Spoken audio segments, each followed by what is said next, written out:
Christmas हमें हकीकी इबादत की दावत देता है, जैसे उसने मजूसियों को दी।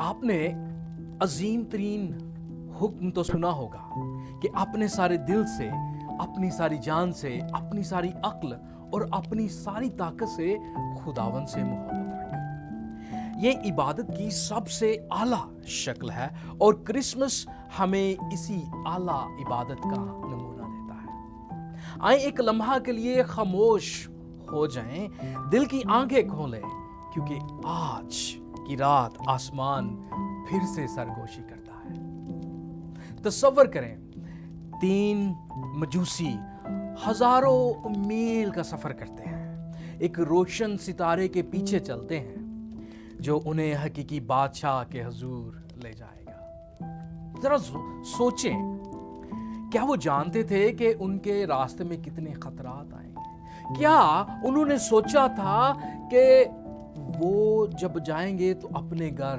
वापस आएंगे? क्या वो अपने बच्चों को फिर देखेंगे, अपने खानदान से फिर मिलेंगे?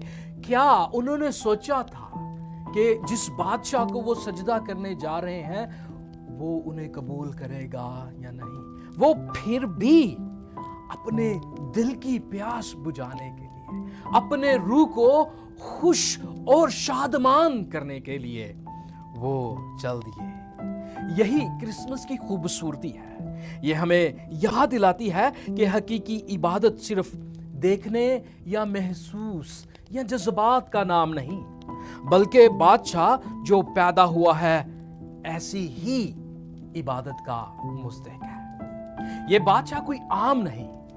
मत्ती की अंजील उसके दूसरे बाब में ये बच्चा जो बादशाह पैदा हुआ है, मुकाशफा 5 बाब में यही बर्रा है और यही अज़ली बर्रा इबादत वहां पर रिसीव कर रहा है, जिससे हमें बताया जाता है कि क्रिसमस दरअसल हमें उस अज़ली और उस अबदी इबादत की दावत देती है।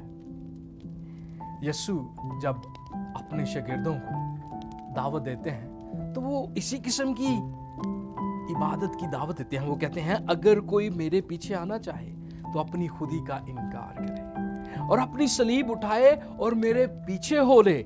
जो अपनी जान बचाना चाहे वो खोएगा, और जो मेरी खातर अपनी जान देगा वो पाएगा। आए आज हम अपने पूरे दिल, अपनी पूरी जान, ताकत से अपनी दुआएं और अपने एहसासात और जज्बात को इस बादशाह के हुजूर लाएं, जिस तरह मजूसियों ने किया। आए हम उसको भी उसी तरह सजदा करें। आए हम इस क्रिसमस पर ये जाहिर करें कि मसीह यीशु ही वाखद वो बादशाह है जो खुद फरमाता है कि मैं अल्फा और ओमेगा हूं, जिसके बारे में कलाम मुकद्दस फरमाता है कि उसकी रान और पोशाक पर लिखा है बादशाहों का बादशाह, खुदावंदों का खुदा। आए हम उसकी इबादत करें।